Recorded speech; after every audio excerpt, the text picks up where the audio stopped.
O verdadeiro poder não é conseguir tudo aquilo que você quer. O verdadeiro poder é conseguir dizer não para tudo aquilo que afasta do que Deus te chamou para ser. E se você não consegue vencer os pequenos desejos, como vai vencer os grandes desafios? É nesse nível que nós iremos tratar hoje. E se é a primeira vez que você está aqui, seja muito bem-vindo. Eu sou Robert Silvino, servo do Deus vivo, e o meu propósito é expandir a minha mente e ajudar a você a expandir a sua também. E eu tenho certeza que você acredita que a sua vida pode ser mais. Você está no lugar certo. Fique à vontade e já pegue a sua bebida favorita, porque aqui é um assunto de amigos, irmãos.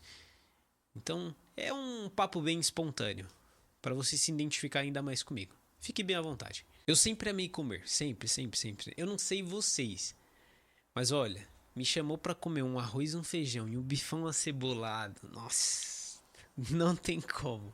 É muito bom para mim, é muito bom. E o que vocês não sabem é que antes da pandemia chegar, depois de uma decepção amorosa, isso na minha adolescência, assim como funciona para a maioria dos homens, funcionou para mim, onde a academia vira praticamente a nossa terapia. E depois disso eu fiquei muitas horas na academia. Durante a semana, normalmente eu ficava de 2 a 3 horas treinando. Não é à toa que quando chegou a pandemia, depois de 1 ano e meio treinando, eu havia ganhado 15 quilos de massa corporal. Eu estava completamente seco. Estava seco. Evoluí em massa mesmo. Só que tem um porém. Para manter toda essa estrutura, eu tinha que comer muito. Então eu tinha que comer muitos ovos, frango, batata doce, fibras, cereais, proteínas, enfim, tinha que comer muito. E acabou que meu estômago dilatou muito. E quando veio a pandemia, onde todas as academias fecharam, nós tivemos que ficar em lockdown. Aconteceu um fator.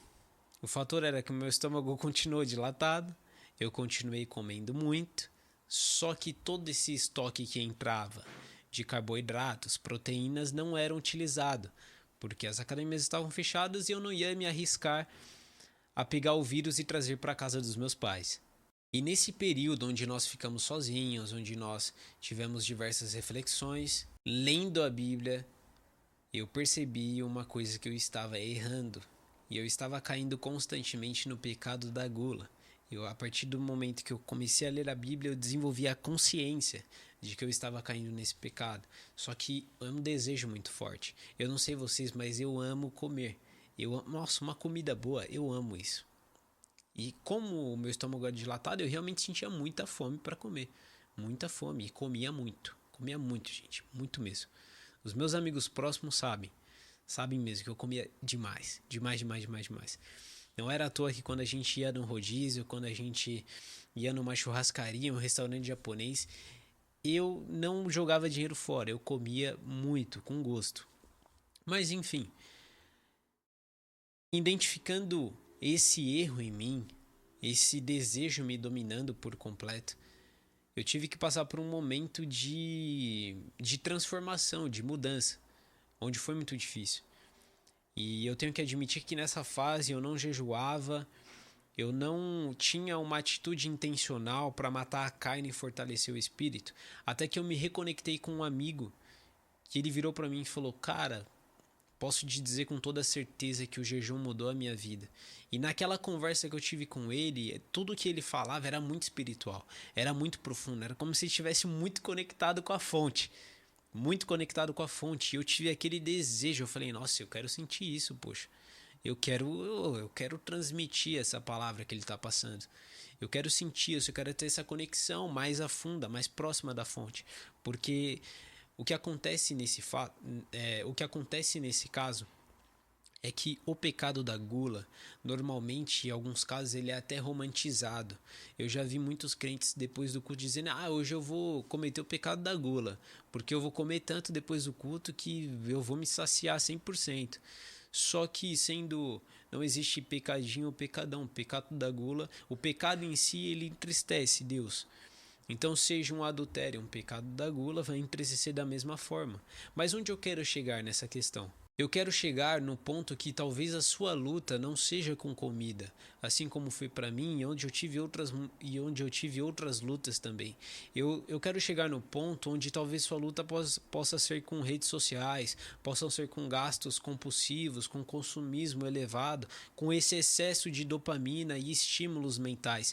Talvez a sua dificuldade, a sua falta de dominância sobre os seus desejos possam ser com isso.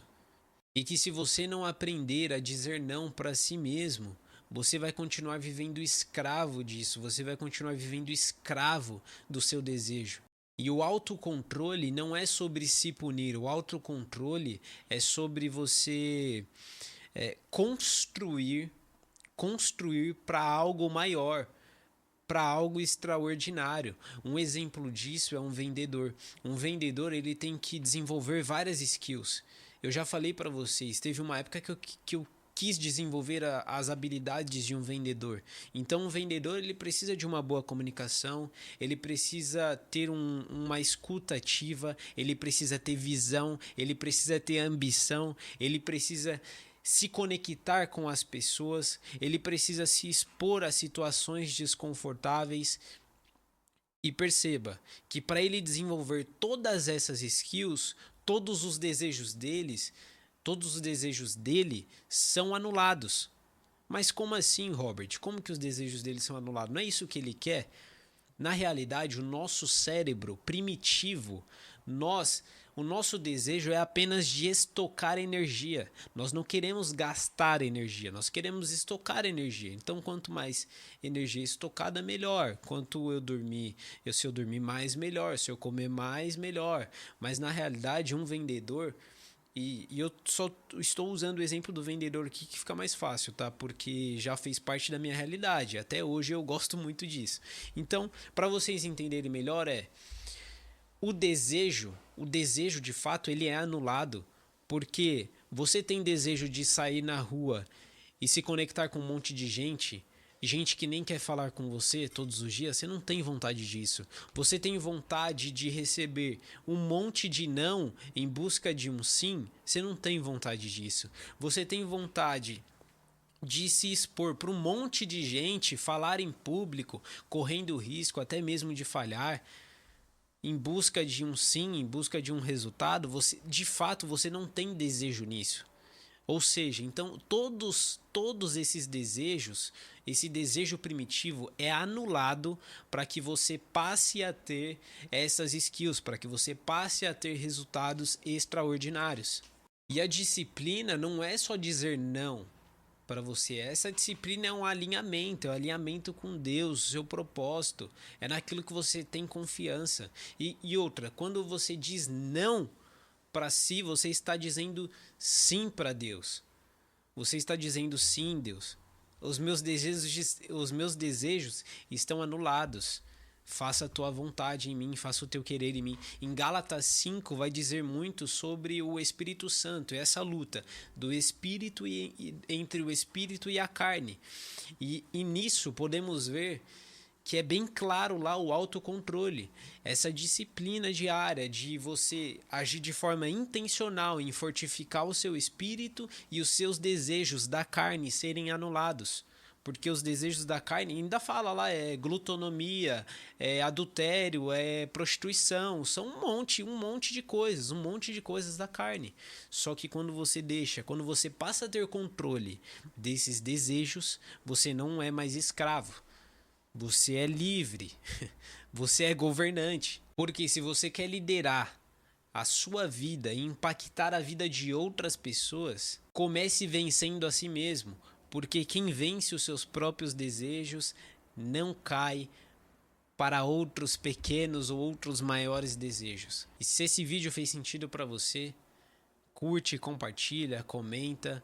Vai ser muito importante para mim. Eu espero que eu possa agregar muito mais para você continuar crescendo, não só intelectualmente, mas principalmente nos pilares essenciais da vida: corpo, alma e espírito.